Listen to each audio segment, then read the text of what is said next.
1절부터 쭉 한번 보겠습니다. 1절부터 5절까지 이제 여호수아가 파죽지세로 가나안 땅을 점령하고 있다는 소식을 들은 하솔 왕 야빈이죠. 하솔은 팔레스틴 북쪽에 있는 큰 성이라고 보시면 되겠습니다.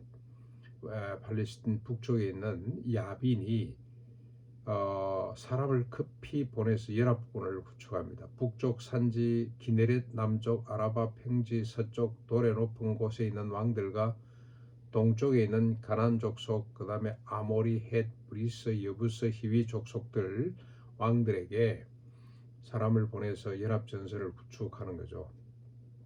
그리고 그들이 즉시 아마 서로 하나가 된 것 같습니다. 말과 병거와 해변의 모래 같은 군사를 이끌고 이스라엘과 싸우기 위해서 메론 물가, 갈릴리 북서 한 15km쯤 되는 지점이라 그럽니다.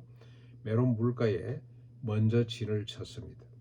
방어선을 구축했겠죠. 지금 막 여호수아가 올라오니까 구축하고 이제는 전투 태세에 들어갔습니다. 이런 상황이 되면은 전쟁은 피할 수 없겠죠. 전쟁은 필연입니다. 지금 뭐 자기 땅을 정리해 올라오지 살아남기 위해서는 죽느냐 사느냐 문제죠. 내가 죽느냐 네가 죽느냐, 내 살고 네 죽고, 이게 작동할 수밖에 없습니다. 나를 위해 죽일 수밖에 없는 상황이 펼쳐지는 거죠. 뭐 피할 수 없는 전쟁이라고 할 수가 있겠습니다. 이런 전쟁 상황이 지금 벌어졌습니다. 그때 여호와께서 개입하십니다. 이 상황 가운데 개입하십니다. 어떻게 개입하시냐? 여호수아에게 명령하심으로 개입하시죠. 뭘 명령합니까? 그들로 말미암아 두려워하지 말라, 걱정하지 마라, 네? 괜찮다, 뭘 걱정하냐. 그렇게 개입. 아마 여호수아도 뭐 백전노장입니다만 광야에서 참 잔뼈가 굵었고 이미 전투를 많이 치러서 이제는 참 전쟁이라면 이제는 뭐 자신감이 있는데, 이제 연합전선 앞에서는 아마 좀 마음이 위축됐던 것 같습니다. 어찌해야 되지 그러고 있을 그때에 여호와께서 이 전투에 개입하시죠.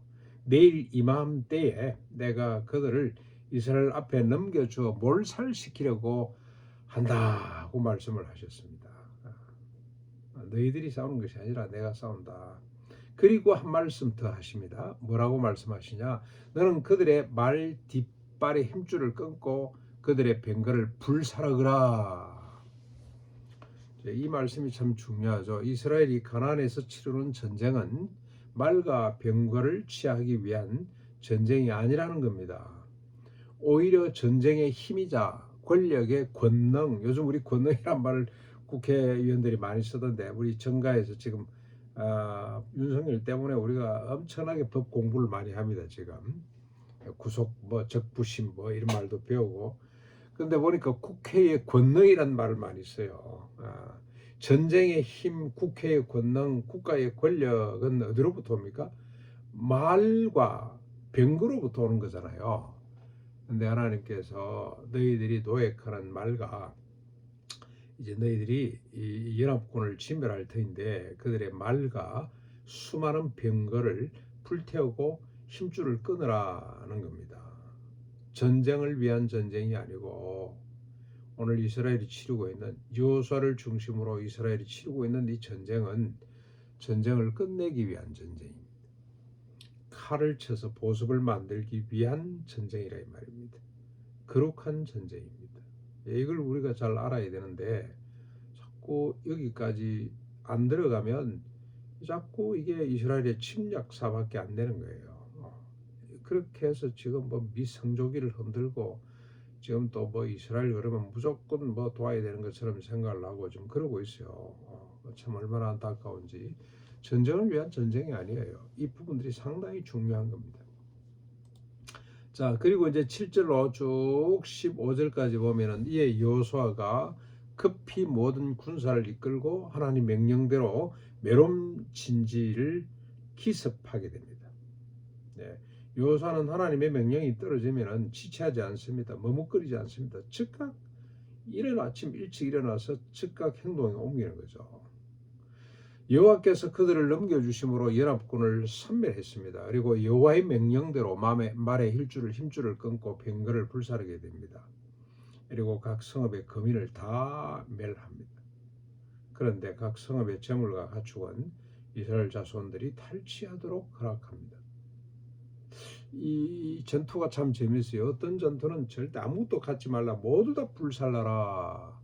그리고 은금은 여호와의 곳간에 두라. 또 어떤 전투는 이렇게 말과 병거는 불태우고 힘줄을 끊어야 되지만 재물과 가축은 이스라엘 자손들이 취하도록 하는 겁니다. 그렇죠?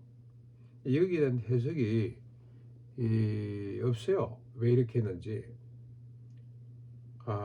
탈취물을 취하지 못하는 전투가 있고 탈취물을 취할 수 있는 전투가 있는 이유가 뭔가?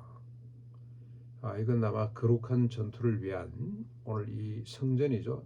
성전을 치르기 위한 최소한의 소유일 것이다.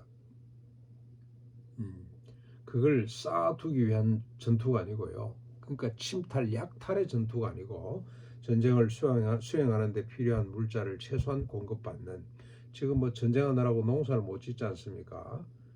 지금 농사를 안 지어도 땅에서 나는 소사물이 많이 있겠습니다만은 전투는 어마어마한 이 비용이 들어가는 건데, 그렇게 하나님께서 필요한 만큼만 일용할 양식 사상이죠. 이게 바로 그 우리 율법 정신대로입니다. 지게적을 옮기지 않는다는 거, 그리고 탕감해 준다는 거, 빚을. 그러니까 재산이나 권력이 한쪽으로 쏠리는 것을 철저하게 막는 이 하나님의 법 정신, 하나님의 뜻대로 전쟁을 치르고 있구나, 그렇게 이해를 하시면 되겠습니다. 그 다음에 16절부터 19절까지 이렇게 여호수아가 오랫동안 전투를 하는 거죠. 그래서 산지, 네겝 땅, 네겝은 사막입니다. 고센 땅, 아라바, 이스라엘 산지와 평지 곧 세일로 올라가는 한락산에서부터 헤르몬산 아래 레바논 골짜기까지 온 땅의 모든 왕들을 죽이고 평정하게 됩니다. 오직 한 곳이죠. 히위 족속 기본 주민이 있는 곳만 남겨놓습니다. 왜 그러냐? 그들과 비록 쏘아서 언약을 맺었지만, 언약을 맺었기 때문에, 불같이 죽이지 않겠다고 언약을 맺었기 때문에 그들을 살려두게 됩니다. 이 기본 족속들이 참 대단한 민족이죠. 진멸당할 수밖에 없었지만 하나님을 경외하고 하나님을 믿는 믿음 때문에 우리는 하나님의 뜻을 거역할 수가 없고 이 땅은 하나님의 땅이 될 것이고 이 백성들은 하나님의 백성이다 하는 그 믿음 때문에 그들은 살아났습니다. 그 반대되는 아무도 살지 못하고 죽은 족속들이 어떠한지를 잘 설명을 하고 있는데 바로 20절이죠. 20절. 이렇게 가나안의 7 부족을 침멸한 이유가 뭐냐는 겁니다. 왜 이들은 침멸당할 수밖에 없으냐? 분명히 밝히는데 그들의 마음이 완악하여 이스라엘을 대적하여 싸우려 한 것으로 여호와께 은혜를 입지 못했다고 그렇게 설명을 하죠. 오늘 좀 더 간단하게 정리하면 그들의 마음이 완악해서 여호와의 은혜를 부정 또는 거부했기 때문에 그들은 침멸을 당했습니다. 여호와의 은혜가 뭡니까? 이들이 거부한 여호와의 은혜가 뭘까요? 왜 마음에 안 들었을까요? 왜 끝까지 완악하게 버티다가 싸우려고 하다가 부정하다가 오히려 자기들이 진멸당하게 됐습니까? 여호와의 은혜가 뭔가요? 모세 율법에 기록되었듯이 정의와 평화가 넘치는 세상을 만드는 거죠. 그래서 어떻습니까? 모든 인간이 존엄하고 안전하고 행복하게 살아 생육하고 번성해서 땅에 충만해지는, 이게 하나님의 은혜인데 이 정신을, 이 사상을, 이 신앙을, 이 이념을 아들은 무시한 겁니다. 그게 무슨 반박입니다. 내만 잘 살면 돼요. 이를 부정한 이유는 뭡니까? 자기와 자기 족속의 무궁한 영광과 발전을 원했기 때문에 이게 수용이 안 되는 겁니다. 곧 자기 주장, 자기 확장, 자기 중심, 자기 사랑 때문에 안 되는 거예요. 이것이 완악함입니다. 하나님의 은혜를 거부하는 인간의 완악함, 이것이 인간의 가장 근본적인 문제, 죄악, 원죄라는 겁니다. 설명을 좀 더 했으면 좋겠습니다만 또 스킵하고 넘어가 가십시다. 21절로 23절에 보면 이렇게 여호수아가 가사와 가드와 아스돗 지역만 제하고 이게 이제 팔레스틴 지역이죠. 팔레스틴 블레셋 지역입니다. 예, 그만을 제하고 아락 자손까지 진멸했습니다. 온 땅을 점령하고 각 지파별로 기업으로 분배해 줍니다. 그러면서 그 땅의 전쟁이 그치게 됩니다. 이 가사와 가드를 그냥 다 점령을 했으면 지금처럼 이렇게 또 분쟁이 없었을 텐데 그걸 남겨두었어요. 그러나 대다수의 땅을 다 점령하고 그 땅을 각 지파별로 분배 기업으로 삶의 터전으로 분배를 했습니다. 그러자 그 땅의 전쟁이 그치게 됩니다. 아브라함으로부터 약속한 지 약 1000년, 야곱으로부터 약 500년 만에 하나님의 약속 두 가지가 성취되었습니다. 두 가지는 뭡니까? 첫 번째는 큰 민족이 된다는 거, 그리고 가나안 땅을 기업으로 주신다는 거. 이 두 가지는 성취됐습니다. 마지막 한 가지가 남아있죠. 그게 뭡니까? 이스라엘로 말미암아 너의 후손으로 말미암아 열국이 복을 받게 된다는 거. 이 약속마저도 2000년 전에 성취되었습니다. 세 가지 약속이 다 성취됐습니다. 이스라엘 백성들이 하나님의 약속을 믿고 땅을 다 정복하고 그리고 그 땅에서 복의 근원이 되는 것이 정당한 것처럼 오늘 우리는 이 세 가지 약속, 그 우리 기업은 뭐냐? 교회죠, 교회. 그리고 백성은 뭐냐? 성도들입니다.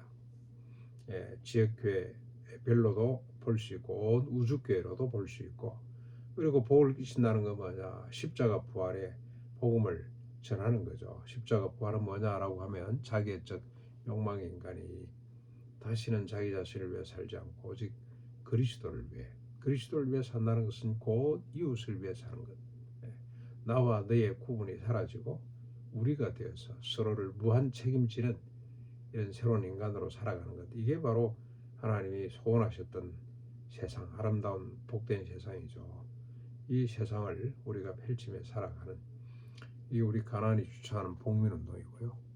예, 이 운동을 이해할 때까지 우리가 기도하고 설득하고 이렇게 끌고 가야 될 줄로 믿습니다.